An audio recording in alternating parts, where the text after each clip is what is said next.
Ustadz, bagaimana caranya kita bisa ikhlas menghadapi ujian hidup? Apa yang terjadi maka kau kembalikan kepada Allah. Alladzina idza asabathum musibah qalu inna lillahi wa inna ilaihi rajiun. Langsung ke kamar mandi, ambil air wudhu, salat sunat hajat 2 rakaat supaya Allah melapangkan hati. Usolli sunnatal hajat rakaataini lillahi ta'ala. Tolong lapangkan hatiku, tak sekuat menerima musibah ini. Allahu akbar. Inna salati wa nusuki wa mahyaya wa mamati lillah. Serahkan pada Allah. Di sujud terakhir minta, tolong aku ya Allah. Rabbi firli warhamni wajburni warfa'ni warzuqni wahdini wa'afini wa'fu anni. Wasta'inu bis sabri wassalah. Minta tolonglah kepada Allah dengan sabar. Sabar, jangan caci maki Allah. Sabar, jangan tarik-tarik rambut. Sabar, jangan pukul-pukul pipi. Sabar, jangan sobek-sobek kantong. Sabar, jangan menyakiti diri. Sabar dan sholat. Sholat minta kepada Allah. Allah akan turunkan ketenangan. Cawannya, cangkirnya engkau yang siapkan, tapi isinya Allah yang akan turunkan. Huwallazi anzala sakinata fi qulubil mu'minin. Dia yang menurunkan ketenangan ke dalam hati orang beriman. Alhamdulillah Ustaz Somad, setelah Ustaz suruh saya sholat, hati saya tenang. Suami saya meninggal, saya tak pikirkan lagi. Alhamdulillah, saya tenang. Jadi ibu enggak nangis? Enggak Pak Ustaz. Kenapa? Memang udah lama saya tunggu supaya mati dia. Bagaimana kita bisa selalu istiqomah dalam kebaikan sedang godaan sangat banyak Pak Ustaz? Pulang dari sini cari rumah sakit di Sidoarjo. Ada rumah sakit, datang. Kalau security-nya nanya, mau kemana Pak? Mau melihat semua yang sakit di rumah ini. Dengan melihat orang sakit, kita akan istiqomah. Saya masuk ke rumah sakit, melihat ibu-ibu, bapak-bapak dekat, lalu ditusuk tangannya pakai kabel panjang sebesar ini, keluar darah bebuih, masuk ke dalam mesin cuci darah. Ternyata buah pinggang yang sebesar telur angsa di sini sudah tidak berfungsi. Saya tanya, sebulan berapa kali? Seminggu 2 kali. Berapa lama terbaring? 5 jam Pak Ustadz. Sakitnya jangan diceritakan. Uang yang duit, cuci darah. Oleh sebab itu maka datang syukur kita kepada Allah. Aku masih sehat, berarti Allah suruh aku beribadah. Sering-sering datang ke rumah sakit. Kalau enggak juga berubah, ikuti orang mati. Lihat liang lahat, tanah liat baru digali naik ke atas, turun hujan basah. Disitulah engkau akan diletakkan, dibaringkan, ditidurkan. Bantalnya tanah yang dikepal bulat-bulat letakkan. Mobil pulang, istri pulang, anak pulang, harta pulang, semua pulang. Tidak ada pakai kain sarung, baju koko, sorban peci, tinggal semuanya. Kau tinggal di dalam, mereka akan timbun. Apa? Tidak ada selain daripada tahajudmu di tengah malam, tasbih zikirmu, sodakohmu. Itulah yang akan membuat engkau akan istiqomah. Pertama, lihat orang sakit. Kedua, lihat orang mati. Kalau tidak berubah juga, berarti kau sebetulnya sudah lama mati. Bagaimana cara mempersiapkan keluarga yang sakinah bagi orang yang belum menikah? Kamu belum menikah, iya, jaga dirimu dari maksiat. Pertama, maksiat mata. Nggak bisa Pak Ustadz, saya kan jalan, masa merem mulu? Tundukkan pandangan. Kalau ada orang yang pakaiannya nggak betul, lihat dikit-dikit nggak apa-apa. Lihat jalan. Masa bapak-bapak lalu lintas, nggak mungkin nggak lihat jalan. Pakai helm gelap, kalau agak gelap agak sedikit dosanya. Karena kalau kita pakai kacamata hitam, orang putih sama hitam sama bentuknya. Nah, setelah itu, Pak Ustadz, kayak sudah jaga mata tapi makanan, makan daging, makan sup, makan ini, kan libido seksual naik. Banyak-banyak puasa sunat.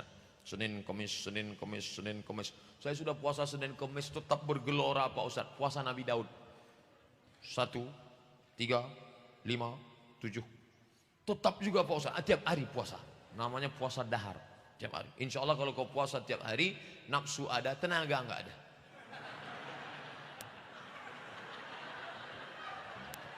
Bro, ada cewek cantik. Wah, nggak kelihatan. Aku udah ngeliat nasi aja udah. Nasi. Itu bagus.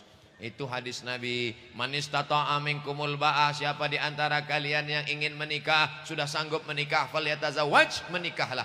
Fa illam yastati, siapa yang tidak sanggup, faman lam yastati, siapa yang tidak mampu, fa alaihi bisaum, maka hendaklah dia puasa. Itu bagus bagi kalian yang lajang-lajang. Nafsu banyak, maka kalian kendalikan dengan main olahraga. Futsal. Futsal mahal Pak Ustadz, 1 jam 50.000. Renang. Berenang juga mahal Pak Ustadz di kolam renang. Yang gratis. Sini kan dekat laut kan? Pergi ke laut, terjun. Berenang. Insya Allah kalau sampai ke tengah bukan cuma nafsunya hilang, orangnya hilang sekalian. Olahraga memanah, beli. Saya ada panahan. Kalau dekat kita bisa saya pinjamkan panah. Berkuda, kuda tak ada. Apakah ada yang namanya salah jodoh? Orang yang hidup bersama selama bertahun-tahun lalu cerai, apakah mereka yang dinamakan salah jodoh? Enggak ada salah jodoh. Ada yang bisa dipilih, ada yang tidak. Saya antara ceramah berdiri dengan ceramah duduk, milih atau enggak milih? Milih. Ustadz mau duduk atau berdiri? Saya berdiri. Antara minum dengan enggak minum, milih. Kalau saya mau minum, saya minum. Kalau enggak. Antara ceramah terus atau berhenti. Begitu juga dengan jodoh. Kau diberi Allah kuasa antara nikah dengan Khadijah atau dengan Fatimah atau dengan Aisyah. Makanya jangan cepat-cepat. Wasyawirhum fil amri, musyawarah. Ustadz, ini calon saya ada 3 Pak Ustadz. Yang satu orangnya kaya tapi jelek. Yang satu orangnya cantik tapi susah. Yang satu lagi orangnya enggak terlalu cantik, enggak terlalu kaya, tapi orangnya taat. Yang nomor 3 aja. Wasyawirhum fil kau musyawarah. Kalau sudah musyawarah, fa idza azamta, kalau sudah azam, fatawakkal 'ala Allah. Tawakal pada Allah. Nah, jadi tidak ada salah jodoh. Kau nikah, musyawarah, azam, nikah. Bahwa kemudian tidak sesuai, itu langkahnya. Dia ngelawan saya Pak Ustadz. Ternyata orangnya melawan, saya nggak sanggup. Nusyuz, perempuan yang nusyuz jangan langsung dicerai. Ada 5 langkah. Yang pertama, faizuhunna, nasihati dia. Adinda, aku mau menikahimu karena dulu aku lihat engkau soleha. Ternyata casingnya saja, signalnya setan juga. Kau harus berhenti, kau harus sholat. Lawan dia. Apa? Saya nggak takut sama kamu. Wahjuruhunna fil madaji, pisah tempat tidur. Karena kau melawan dengan aku, maka sejak hari ini kita pisah tempat tidur. Apa kata dia? Memang itulah yang kutunggu-tunggu. Oh, yang ketiga, wadribuhun, tempelenglah dia.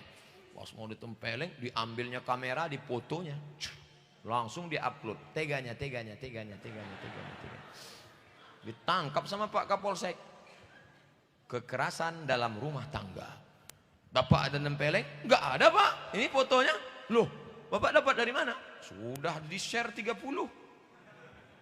Tempeleng tidak bisa, karena bisa kekerasan dalam rumah tangga, bisa ditangkap, pasal-pasalnya jelas. Yang keempat, fab'atsu hakaman min ahlihi wa hakaman min ahliha, mediasi. Pihak laki-laki, pihak perempuan duduk bersama. Mediasi gagal, baru yang kelima tolak. Nah, jadi bukan dikit-dikit tolak. Ini laki-laki yang baru nikah, dikit-dikit marah tolak. Pulang ke rumah nggak ada nasi, cerai. Nggak ada teh manis, cerai. Nggak ada kopi, cerai. Nggak ada tusuk gigi, cerai. Apa ini? Tolaknya bukan 1, langsung tolak 100. Makanya ngaji. Pak Ustadz, bagaimana cara untuk menghilangkan rasa rindu saya kepada ayah saya yang sudah lama meninggal dunia? 5 cara. Pertama, kirim doa. Allahumma fir lahu warhamhu wa'afihi wa'afu anhu. Yang kedua, kirim tahlil. La ilaha illallah, la ilaha illallah, la ilaha illallah. Untuk almarhum ayahku sampailah tahlil ini. Yang ketiga, baca Quran.